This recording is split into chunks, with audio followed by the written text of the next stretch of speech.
ذرا تصور کریں ایک ایسی دنیا جہاں عثمانی خلافت آج بھی قائم ہوتی، جہاں استنبول دنیا کا سیاسی، معاشی اور روحانی مرکز ہوتا، جہاں ایک خلیفہ پوری مسلم دنیا کو یکجا رکھتا،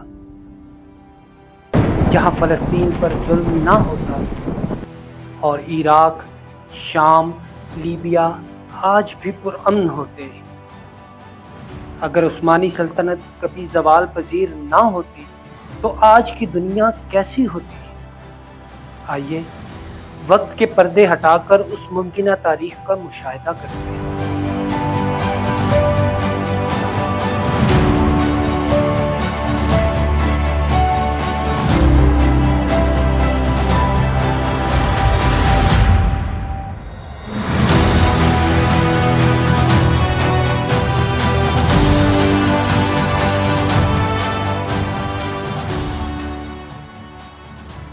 عثمانی سلطنت کا آغاز 1299 میں ایک ترک قبیلے کے رہنما عثمان غازی نے کیا۔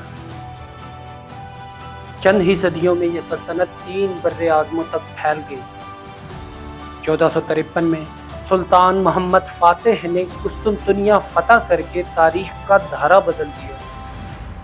پھر آیا سلطان سلیمان قانونی کا دور، جب عثمانی سلطنت طاقت، انصاف اور ترقی کا نشان بنی۔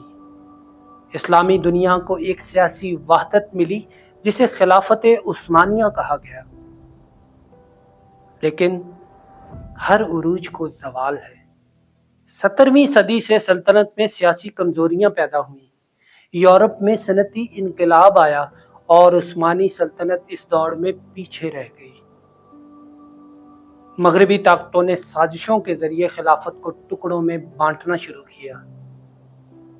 اندرونی بغاوتیں، کرپشن اور غیر مؤثر قیادت نے اسے مزید کمزور کر دیا، یہاں تک کہ 1924 میں مصطفیٰ کمال اتا ترک نے خلافت کو ختم کر دیا۔ لیکن اگر خلافت ختم نہ ہوتی، اگر سلطان عبد الحمید دوم کی اصلاحات کامیاب ہو جاتی، اگر مسلم دنیا متحد رہتی تو شاید آج دنیا بالکل مختلف ہوتی۔ خلافت کے قائم رہنے سے مسلم ممالک کبھی منتشر نہ ہوتے۔ آج کا مشرق وسطیٰ، عراق، شام، فلسطین خانہ جنگی کا شکار نہ ہوتا۔ فلسطین آج بھی مسلمانوں کے پاس ہوتا اور بیت المقدس محفوظ۔ کشمیر کا مسئلہ عالمی پلیٹ فارم پر مضبوط مسلم آواز کے ساتھ حل ہو چکا ہوتا۔ اقوام متحدہ جیسے اداروں پر مغرب کا نہیں، خلافت عثمانیہ کا اثر ہوتا۔ مسلم ممالک مل کر اپنا دفاع، معیشت اور سائنس میں دنیا کی قیادت کرتے ہیں۔ عثمانی خلافت اگر قائم رہتی تو تعلیمی ادارے جدید سائنسی تحقیق کا مرکز ہوتے۔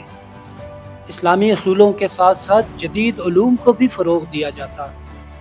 مسلم سائنسدان دنیا میں نئی ایجادات کرتے اور مغرب کی تقلید کی بجائے خود رہنما بنتے۔ اسلامی طرز تعلیم جدیدیت سے ہم آہنگ ہوتا اور اسلامی دنیا پسماندگی سے نکل چکی ہوتی۔ خلافت کے تحت مسلم دنیا کی معاشی ترقی یقینی ہوتی۔ مشرق وسطیٰ کا تیل صرف مغرب کی کمپنیوں کے لیے نہیں بلکہ مسلمانوں کی خوشحالی کا ذریعہ ہوتا۔ اسلامی بینکاری کا نظام عالمی معیشت کو متوازن بناتا۔ ڈالر کے بجائے دینار یا درہم کو عالمی کرنسی کی حیثیت حاصل ہوتی۔ خلافت کے برقرار رہنے سے اسلامی تہذیب، ثقافت اور زبانوں کو عروج ملتا۔ اسلامی فن تعمیر دنیا بھر میں دوبارہ زندہ ہوتا۔ ادب، خوشخطی اور شاعری میں نیا رنگ آتا۔ مغربی تہذیب کا غلبہ کم اور اسلامی اقدار مضبوط ہوتی۔ یقیناً ہر چیز مثالی نہیں ہوتی۔ خلافت کو بھی جدید دنیا کے چیلنجز کا سامنا ہوتا۔ جمہوریت، انسانی حقوق، خواتین کی تعلیم، اظہار رائے، یہ سب سوالات خلافت کے نظام سے ٹکراتے۔ کیا خلافت ان نظریات کے ساتھ ہم آہنگ ہو پاتی؟ کیا اسلام ایک جدید ریاستی نظام کے ساتھ چل سکتا؟ یہ ایسے سوالات ہیں جو آج بھی زیر بحث ہیں۔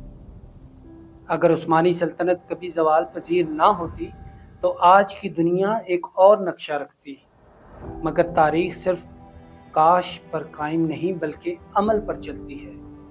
آج بھی اگر مسلمان اتحاد، تعلیم اور ترقی کی راہ اپنائیں تو ہم ایک بار پھر اپنی عظمت رفتہ کو زندہ کر سکتے ہیں۔ یہ خلافت کا خواب صرف ماضی نہیں بلکہ مستقبل بھی ہو سکتا ہے اگر ہم جاگ جائیں۔ اگر عثمانی خلافت زوال پذیر نہ ہوتی تو شاید آج کی دنیا کچھ اور ہوتی۔